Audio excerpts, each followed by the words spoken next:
Congratulations, graduates. It's your day today. I am very, very, very proud. And I was here in the morning ceremony, and as much as I was proud to see your accomplishments, I want you to know one other thing too. You have absolutely the best shoes of any college in there. Great choice. So I have been asked to leave you with some words of wisdom or encouragement. The problem is this: you're already very smart. You have passion, you have dedication, you have discipline, because that's how you are here today. So what can I give you that you already don't know? And I think the best thing for me to do might be to just tell you a few lessons that I have learned from my own life. Maybe some of those lessons you will find relevant for your life. I don't know, but that's probably the best or the better than the best, as our morning's speaker said, I can do today. So, what I have learned, my first lesson in life has been that dreams have power. I come from a very small town in India. Actually, in population, it may be a big town. Nonetheless, it is a very small town from every other point of view. I studied in an environment. I am part of a family, which if you're from India, you may know the caste, where I had never ever in my life seen a woman, after particularly being married, not being in the workforce and definitely not continuing with education. I grew up in a very privileged family. I had only one dream, and my dream was to get the highest educational degree that was possible. The problem was that my father would only send me to all-girls school, so that's where I went and studied.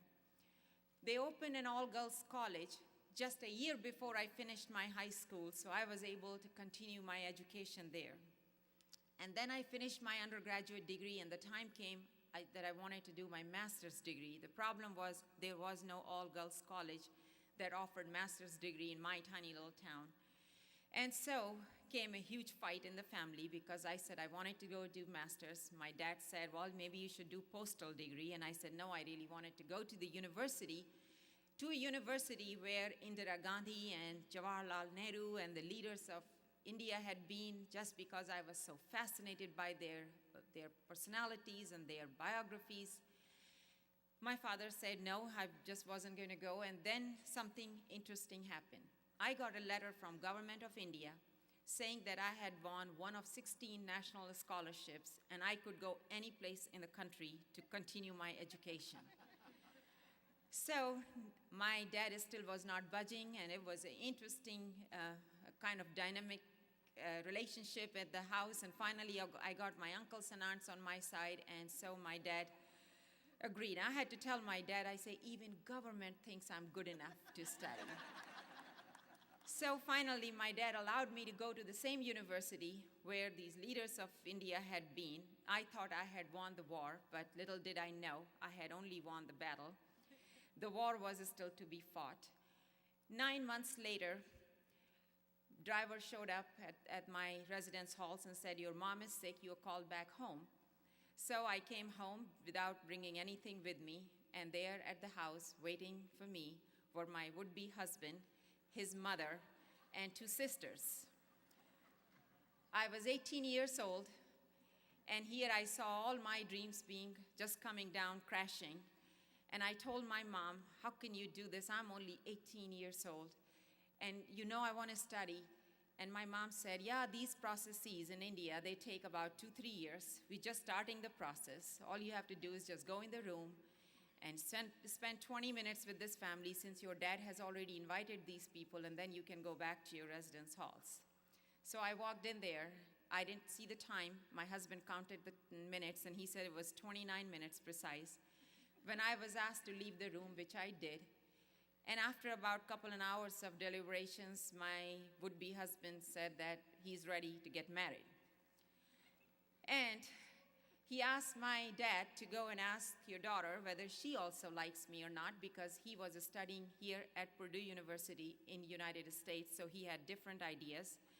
and he thought I should have a voice, so he wanted my dad to come and ask. My dad would never come and ask daughter because it wasn't done in my community, in a very small village, in a very conservative community and the caste where I come from.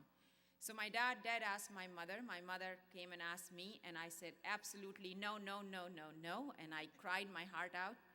My mother came out saying, she's fine, and came out and told my dad, she's fine, and 3 hours later, I was engaged. And my husband said, he realized that I was constantly crying all time, and he said, oh, how come you crying? I'm happy and you crying, and we got only like 1 minute to talk. And I said, because my life is over. He said, why do you say that your life is over? Because all I want to do is study. I want the highest degree possible, and now it's over. And he said, well, in America, you can do that. I had not seen anybody in my extended clan, in my community, in my village, in my town. I didn't believe him at all. So 10 days later, we got married. And during those 10 days, I went on a hunger strike because I thought if Mahatma Gandhi could bring freedom to India, hunger strike, maybe I could liberate myself with hunger strike, but it did not matter. Another few days, I was in this country. So literally, within 23 days since I first knew that they were even looking for a husband for me, here I was in this country, in West Lafayette, Indiana, knowing absolutely no English, not knowing much about this man either. And yet, as I told you, dreams have power. And my dream was that I wanted to have higher education. I had completed my bachelor's degree, as I told you, and I had done my 1 year of master's degree. So I come here and I tell my husband, okay, you promised, and now is the time I want to do my master's degree. So he took me to Purdue University. And before I tell you the rest of this story, I want to bring the second lesson I learned in my life, and that is, even though dreams have power, you need to have passion. Passion is what gets you into action. So he took me to Purdue University, and there I'm wrapped in my sari with everything, all signs, 5 symbols of marriage that an Indian woman in my community wore. And I don't know English, so here he's translating and saying she wants to do master's. And he says, how old are you? I said, 18 years old. He said, well, I think you ought to probably go start in the undergraduate program. And I have always been a very stubborn person, and I said, no, I've already completed my bachelor's degree, and unless you can prove it to me that India's bachelor's is inferior to America's bachelor's, I want admission in master's degree. And it was a very nice exchange, which I understood part of it, because whatever was translated to me, I understood. And the professor thought, this is such a stubborn girl, the only way to get rid of her is to tell her to go sit in a class. Why don't you go ahead and audit the class, and we'll figure it out at the end of the semester, because he thought that was the last time he would see me.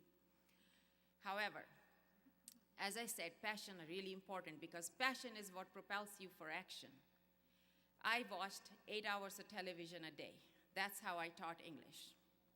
For those of you who may know, I watched every single episode of I Love Lucy, Andy Griffith Show, Dick Van Dyke Show. I can tell you every episode because those were the only shows I could understand anything at all. I had taken English, some classes, so I knew the grammar, but I had absolutely zero comprehension whatsoever.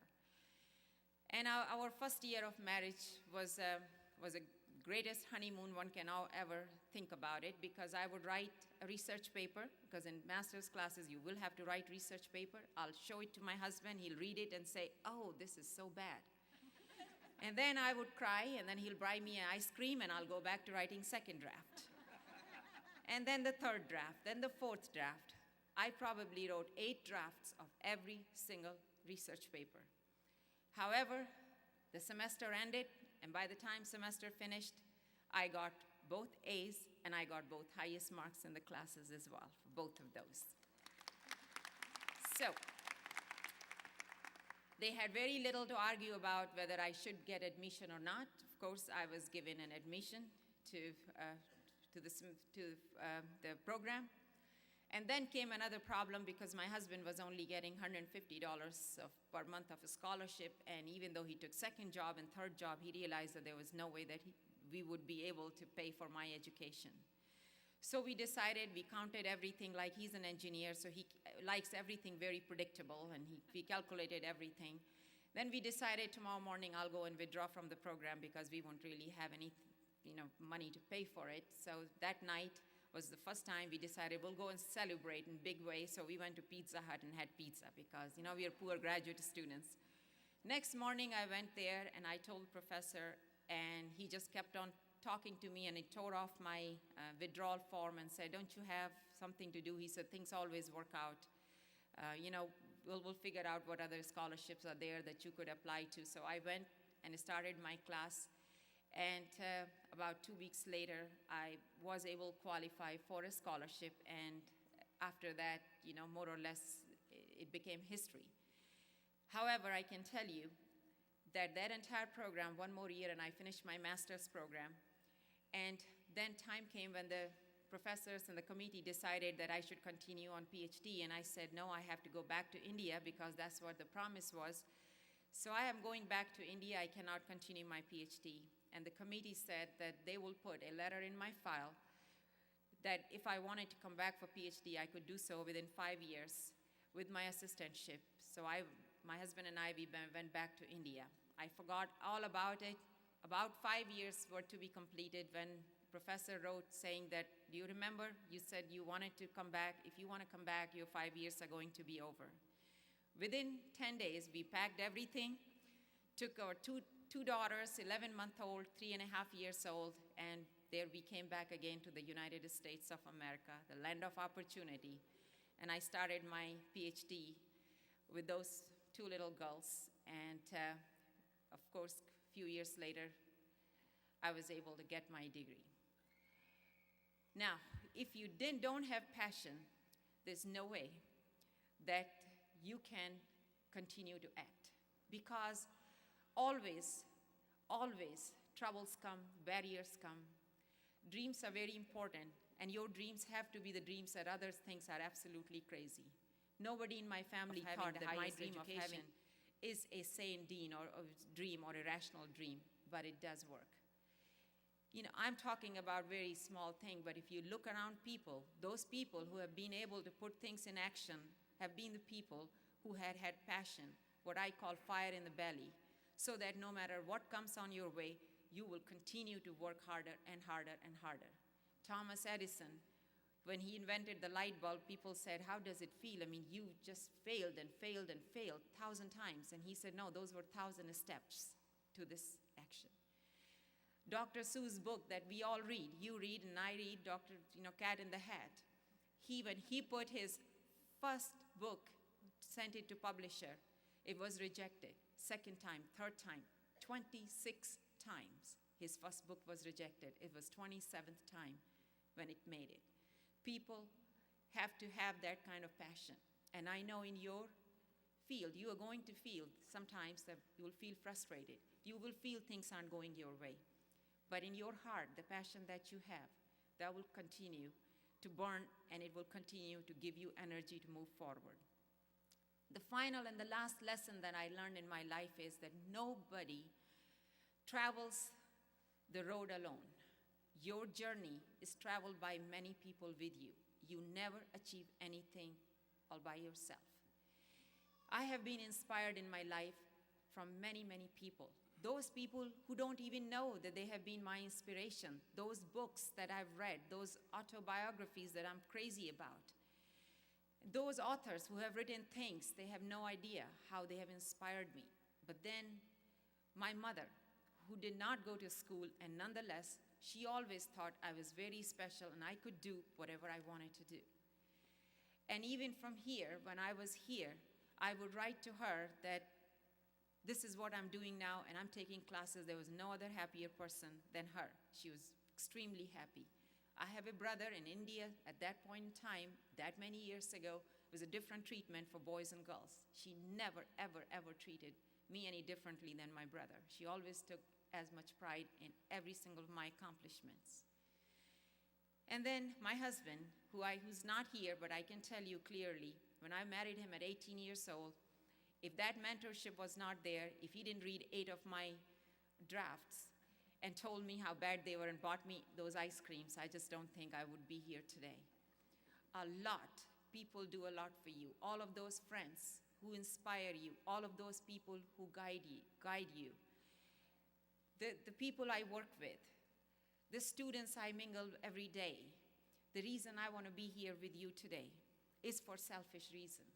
It's not what I can give to you. It's what I am getting from you right now, standing right here. I have to work even harder to make sure that your dreams can be achieved, because that is what is going to make a difference in future. So thank you for being here today. Thank you for inviting me here today. And thank you for being my inspiration today. I'm very proud of you. Congratulations, and hope you have great success. Let me tell you about the history of the pin. The nursing pin you will wear was designed by the 2007 RN to BSN graduating class. The pin was designed with thought, precision, and unity. The goals of the design were to represent the school, the nursing profession, and the contribution to the community. The pin represents the student's journey and partnership with the University of Houston, Victoria, and the relationships formed along the way. The pin symbolizes wholeness, unending life force, and unity. The caduceus is the traditional symbol of the medical profession. The placement of the symbol with the BSN in the center or the MSN in the center represents the nursing profession and the center of the nursing student's focus. The color purple represents regal quality of education and good judgment. The pin is a symbol of the nursing student's journey with the ultimate goal of obtaining their BSN or MSN. We will now begin the pinning of the students.